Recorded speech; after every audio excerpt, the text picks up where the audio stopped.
विश्वगुरु श्री संत श्रेष्ठ निवृत्तीनाथ महाराज यांच्या आषाढी वारीतील रथाचा प्रवास किंवा नाथांचा प्रवास ज्या खांद्याने होत असतो ते खांदे म्हणजे या बैलजोडीचे.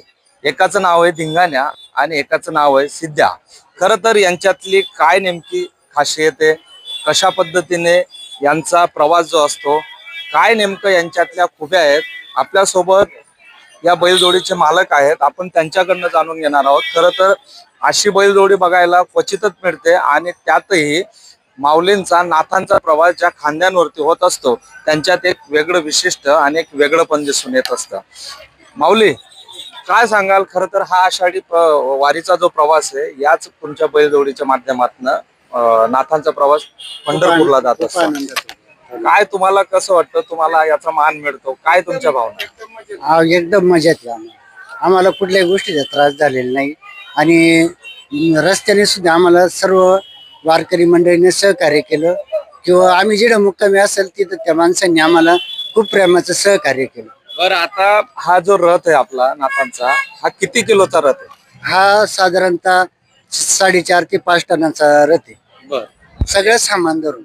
बरं. आणि तुमची बैलजोडी जी आहे हा रथ ओढत असतो, तर तुम्ही यांची निगा कशी राखता, यांची काळजी कशी घेता? प्रवासादरम्यान यांना खायला काय देता? प्रवास दरम्यान आम्हाला दररोज सकाळ संध्याकाळी यांना खाद्य द्यावं लागतं, चंदी द्यावं लागत.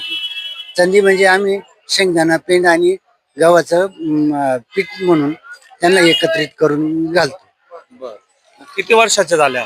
हे साधारणतः 5 ते 6 वर्षाचे बैल आहे आणि यांच्या संगोपन बाळपणापासून खूप गोडवाणी करावं लागतं. कारण का आपण आपल्या मुलाला जसं सांभाळतो तसं या बैलांना सांभाळावं लागतं. जर आपण बैल नाही सांभाळले तर बैल असे बनवू शकत नाही. बरं, हे यांचं तुम्ही शेतात यांचा उपयोग करता का? शेतात यांच्याकडनं काम? शेतीसाठीच आम्ही बैल घेतलेली आहे. ती शेतीसाठीच यांचा उपयोग केला जातो. फक्त माऊलीच्या रथासाठी आमचं ज्यावेळेस नियोजन झालं, आम्हाला ज्यावेळेस नंबर लागला आमचा, त्यावेळेस तिथून पुढे त्यांची 1 महिना सरावासाठी आम्ही बैलगाडीची म्हणजे त्यांना सराव केला जातो. आणि सराव म्हणजे तो काही लहान नाही, कमीत कमी 20 ते 22 किलोमीटरच्या अंतरावर आम्ही त्यांचा सराव घेतला. त्या सरावात फक्त आता इकडे गर्दीत ते व्यवस्थित चालतात, कारण तो सराव त्यांना लागला म्हणून तो सरावानुसार ते गर्दीमध्ये किंवा कुठल्याही गोष्टीचा त्यांनी आम्हाला त्रास दिलेला नाही. बरं, आता यांचा जो प्रवास झाल्यानंतर त्यांची निगा कशी राखली जाईल?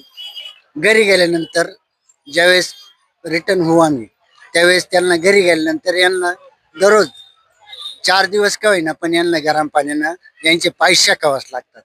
आम्ही दररोजच शेकतो.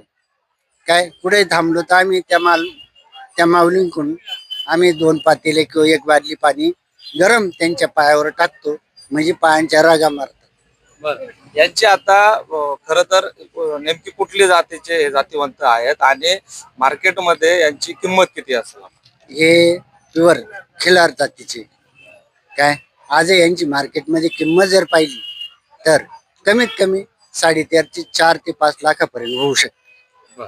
काय कारण का बैल बनवावंच तेवढे लागतात. विश्वगुरूंची वारी आणि विश्वगुरूंचा रथ 4.5 ते 5 लाखाच्या खांद्यांवरती, या बैलजोडीच्या खांद्यांवरती प्रवास करत असतो.